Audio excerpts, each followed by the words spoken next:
শুভেচ্ছা। বাঙালিয়ানা সায়ানহের সংবাদে স্বাগত। শুরুতেই শুনে নিচ্ছি সংবাদ শিরোনাম। ভূ রাজনৈতিক আলোচনার কেন্দ্রে থাকা রেয়ার আর্থ ম্যাটেরিয়ালের উৎস হতে পারে বাংলাদেশও। প্রধান নদী ও বদ্বীপে গবেষণায় জানা গেল বিপুল সম্ভাবনার কথা। কলকাতার হোটেলে ভস্মীভূত ৯ বাংলাদেশি। এবার অন্যান্য সংবাদের সঙ্গে বিস্তারিত। পরিচ্ছন্ন জ্বালানি ও উচ্চ প্রযুক্তি শিল্পের অপরিহার্য কাঁচামাল বিরল মৃত্তিকা মৌল বা রেয়ার আর্থ এলিমেন্টস সরবরাহ ঘিরে বিশ্বজুড়ে ভূ রাজনৈতিক প্রতিযোগিতা তীব্র হচ্ছে।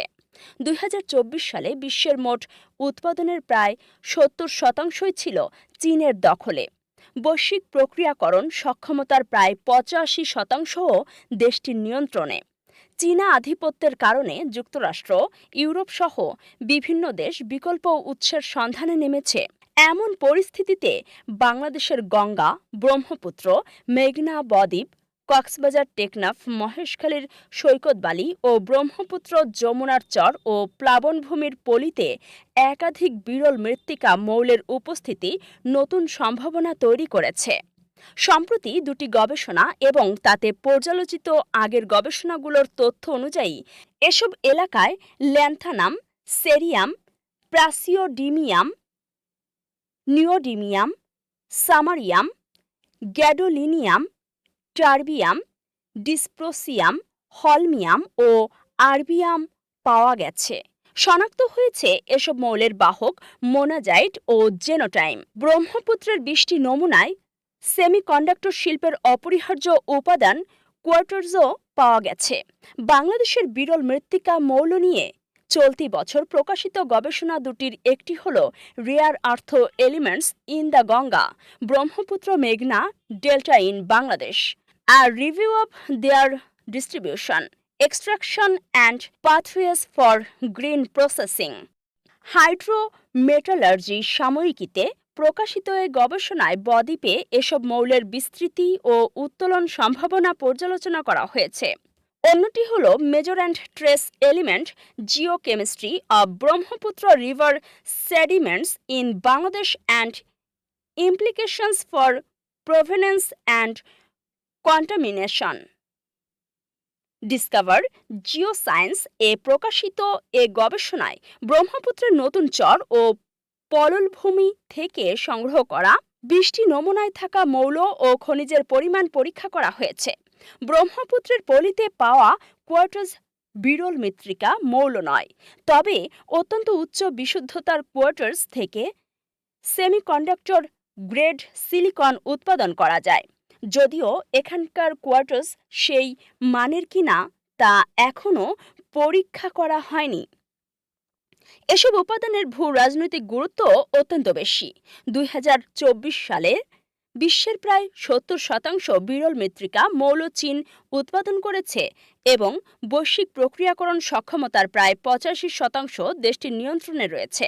ফলে বাণিজ্যিক বিরোধ, রফতানি নিয়ন্ত্রণ কিংবা যুদ্ধের কারণে চীন থেকে সরবরাহ ব্যাহত হলে বৈদ্যুতিক গাড়ি, নবায়নযোগ্য জ্বালানি, ইলেকট্রনিক্স ও প্রতিরক্ষা শিল্পে বড় সংকট তৈরি হতে পারে। এ ঝুঁকি কমাতে যুক্তরাষ্ট্র, ইউরোপ, জাপান সহ বিভিন্ন দেশ বিকল্প উৎস ও নিজস্ব প্রক্রিয়াকরণ ব্যবস্থা গড়ে তুলছে। ২০২৪ সাল নাগাদ বিরল মৃত্তিকা মৌলের বৈশ্বিক চাহিদা ৭ থেকে ১০ গুণ বাড়ার পূর্বাভাস তুলে ধরা হয়েছে। বিশেষ করে নিওডিমিয়াম ও ডিসপ্রোসিয়ামের চাহিদা দ্রুত বাড়তে পারে। তাই বাংলাদেশে অর্থনৈতিকভাবে উত্তোলনযোগ্য মজুদ নিশ্চিত করা গেলে এসব মৌল ভবিষ্যতে দেশের উচ্চ প্রযুক্তি শিল্পের কাঁচামাল, রফতানি পণ্য ও আঞ্চলিক সরবরাহ ব্যবস্থার অংশ হয়ে উঠতে পারে বলে মনে করেন সংশ্লিষ্টরা। পশ্চিমবঙ্গের কলকাতার একটি হোটেলে সৃষ্ট ভয়াবহ অগ্নিকাণ্ড শীতাতপ নিয়ন্ত্রিত যন্ত্রের বিস্ফোরণ থেকে হতে পারে বলে প্রাথমিকভাবে ধারণা করা হচ্ছে। ১৯ আগস্ট বুধবার ভোরে শহরের অন্যতম ব্যস্ত ও জনবহুল এলাকা নিউ মার্কেটের কাছে প্রি স্কুল স্ট্রিটের হোটেলটিতে এ দুর্ঘটনা ঘটে। অগ্নিকাণ্ডে একটি শিশুসহ অন্তত ৯ জন নিহত হয়েছেন। তাদের সবাই বাংলাদেশি। অগ্নিকাণ্ডের পর ভবনের ভেতরে অনেক অতিথি আটকে পড়লে বড় ধরনের উদ্ধার অভিযান শুরু হয়। ফায়ার সার্ভিসের বরাত দিয়ে ভারতের বার্তা সংস্থা এএনআই জানায়, অগ্নিকাণ্ডে মারা যাওয়া ৯ বাংলাদেশি চিকিৎসার জন্য কলকাতায় এসেছিলেন। প্রাথমিক তথ্যের ভিত্তিতে ধারণা করা হচ্ছে, হোটেলের ৩ তলা থেকে আগুনের সূত্রপাত হয়। এসি বিস্ফোরণের কারণে এ আগুন লাগতে পারে বলে প্রাথমিকভাবে সন্দেহ করা হলেও দুর্ঘটনার সঠিক কারণ সম্পর্কে এখনও নিশ্চিত হওয়া যায়নি। আগুন ছড়িয়ে পড়ার সঙ্গে সঙ্গে হোটেলের কক্ষগুলো দ্রুত ঘন ধোঁয়ায় ভরে যায়। এতে অতিথিদের মধ্যে চরম আতঙ্ক দেখা দেয় এবং তারা দিকবিদিক ছোটাছুটি শুরু করেন। স্থানীয় সময় দিবাগত রাত ২টার দিকে ফায়ার সার্ভিসকে আগুন লাগার বিষয়টি জানানো হয়। পরে ফায়ার সার্ভিসের ৪টি ইউনিট ঘটনাস্থলে পৌঁছায়। উদ্ধার কাজে যোগ দেয় দুর্যোগ ব্যবস্থাপনা বিভাগের একটি বিশেষ দলও। ফায়ার সার্ভিসের কর্মীরা ভবনের ভেতরে আটকে পড়া অতিথিদের নিরাপদে বের করে আনার জোর চেষ্টা চালান। দীর্ঘ চেষ্টার পর আগুন নিয়ন্ত্রণে আসে। দেশের সার বিতরণ ব্যবস্থায় বড় ধরনের রদবদল এনেছে সরকার। যুগ যুগ ধরে চলে আসা সাব ডিলার বা খুচরা বিক্রেতা প্রথা পুরোপুরি বাতিল করার উদ্যোগ নেওয়া হয়েছে। একই সঙ্গে সার ব্যবসায় পারিবারিক ও রাজনৈতিক একচেটিয়া আধিপত্য ভাঙনে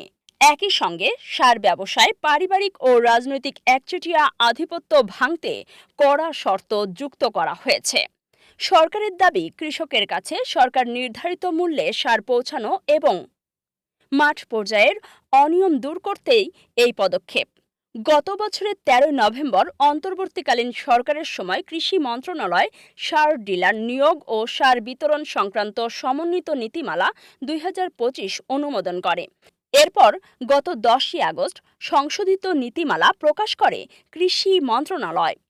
নীতিমালাটির বিরুদ্ধে ইতোমধ্যে খুচরা বিক্রেতারা কর্মসূচি পালন করেছেন। নতুন নীতিমালায় সবচেয়ে বড় পরিবর্তন হল সাব ডিলার প্রথা বিলুপ্ত করা।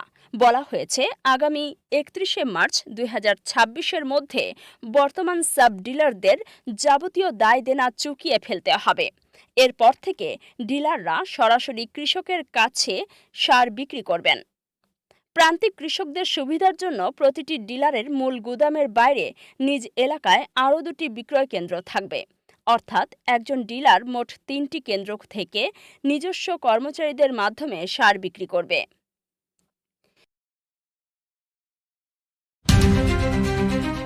ইরান যুক্তরাষ্ট্রের চলমান যুদ্ধে হরমুজ প্রণালীর নিয়ন্ত্রণ এখন অন্যতম গুরুত্বপূর্ণ বিষয় হয়ে উঠেছে। সাম্প্রতিক তথ্য বলছে, প্রণালীতে মার্কিন নৌবাহিনীর টহলের কারণে সেখানে যুক্তরাষ্ট্রের নিয়ন্ত্রণ বাড়ছে। অন্যদিকে গুরুত্বপূর্ণ এই নৌপথের ওপর নিয়ন্ত্রণের বড় একটি অংশ হারাচ্ছে ইরান। গত কয়েক মাস ধরে হরমুজ প্রণালীর নিয়ন্ত্রণ নিয়ে ইরান ও যুক্তরাষ্ট্র উভয়ই নিজেদের এগিয়ে থাকার দাবি করে আসছে। দুই পক্ষের পাল্টাপাল্টি বক্তব্যে প্রণালীটির প্রকৃত নিয়ন্ত্রণ কার হাতে তা নিয়ে বিভ্রান্তি ও অনিশ্চয়তা তৈরি হয়েছে। তবে জাহাজ চলাচল পর্যবেক্ষণকারী প্রতিষ্ঠান কেপলাদের তথ্য অনুযায়ী গত ২ সপ্তাহে হরমুজ প্রণালী দিয়ে চলাচল করা ৮০% বেশি জাহাজ ওমানের দিকের একটি নৌপথ ব্যবহার করেছে। জাতিসংঘ অনুমোদিত এই নৌপথের বিরোধিতা করে আসছে ইরান। ওমানের উত্তর উপকূলের এই নৌপথ দিয়ে চলাচলের চেষ্টা করা কয়েক ডজন জাহাজে হামলাও চালিয়েছে ইরান। তবে ঝুঁকি থাকা সত্ত্বেও সাম্প্রতিক সময়ে বেশিরভাগ জাহাজ তেহরানের সতর্কবার্তা উপেক্ষা করে এই পথেই চলাচল করছে। এসব জাহাজকে নিরাপত্তা দেওয়ার আশ্বাস দিয়েছে মার্কিন নৌবাহিনী। কেপলারের অপরিশোধিত তেল বিষয়ক বিশ্লেষণ বিভাগের প্রধান হুমায়ুন ফালাক শাহী বলেন, ক্রমবর্ধমানভাবে মনে হচ্ছে হরমুজ প্রণালীর ওপর ইরান অন্তত আংশিকভাবে নিয়ন্ত্রণ হারিয়েছে। ১ মাস আগের পরিস্থিতির সঙ্গে বর্তমান চিত্রের বড় পার্থক্য রয়েছে। তখন কেপলারের পর্যবেক্ষণে ওমানের দিকের নৌপথ দিয়ে প্রায় কোনো জাহাজ চলাচল করতে দেখা যায়নি। ইরানের পছন্দের নৌপথে জাহাজ চলাচল কমে যাওয়ায় প্রণালী দিয়ে যাওয়া জাহাজ থেকে টোল আদায়ের সুযোগও হারিয়েছে ইরান। গত কয়েক মাসে দেশটি জাহাজ চলাচলের ওপর টোল আরোপ করেছিল।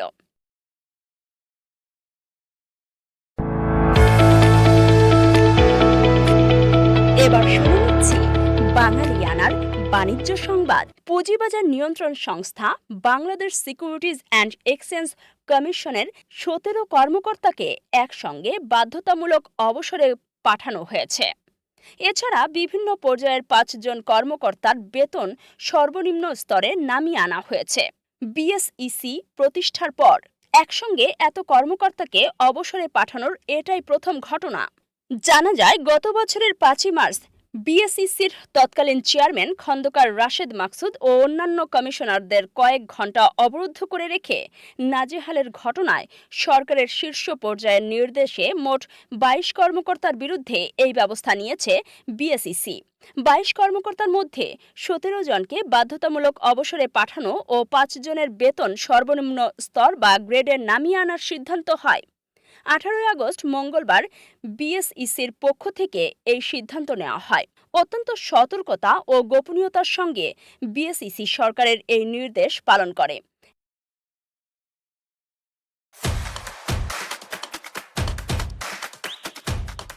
এবার শুনে নিচ্ছি বাঙালিয়ানার ক্রীড়া সংবাদ। গোলের আলো ছড়ালেন, সতীর্থের গোলে অবদান রাখলেন। লিডস ইউনাইটেডের অনূর্ধ্ব ২১ দলের বিপক্ষে বোরহ্যাম উডের বড় জয়ের অনেকটা জুড়েই থাকলেন বাংলাদেশি বংশোদ্ভূত ফারহান আলী ওয়াহিদ। ন্যাশনাল লিগে সি গ্রুপের ম্যাচে মঙ্গলবার ঘরের মাঠ মিডো পার্কে ৫-২ গোলে জিতে বোরহ্যাম উড। এই ম্যাচে নিজে গোল করার পাশাপাশি তারান আল্লাহ রাখিয়ার গোলেও অবদান রাখেন ফারহান। ফুলহ্যাম থেকে কদিন আগেই বোরহ্যামের ধারে যোগ দেওয়া ফারহান এদিন প্রথম খেলতে নামেন ন্যাশনাল লিগে। প্রথম ঝলক তিনি দেখান ৪১তম মিনিটে। বক্সের ভেতর থেকে দারুণ ফিনিশিংয়ে বোরহ্যামের হয়ে গোলের খাতা খুলে। এরপর প্রথমার্ধে যোগ করা সময়ে সতীর্থ আল্লাহ রাখিয়ার গোলে সুর বেঁধে দেন ১৯ বছর বয়সী এই উইঙ্গার। ফুলহ্যামের অনূর্ধ্ব ১৮ দলের হয়ে গত মৌসুমে ১৭ ম্যাচে খেলে ৭ গোল করেন ফারহান। অনূর্ধ্ব ২১ দলের হয়েও অভিষেকে তিনি পান জালের দেখা। বাঙালিয়ানার সায়াহ্নের সংবাদ শেষ হলো। ধন্যবাদ।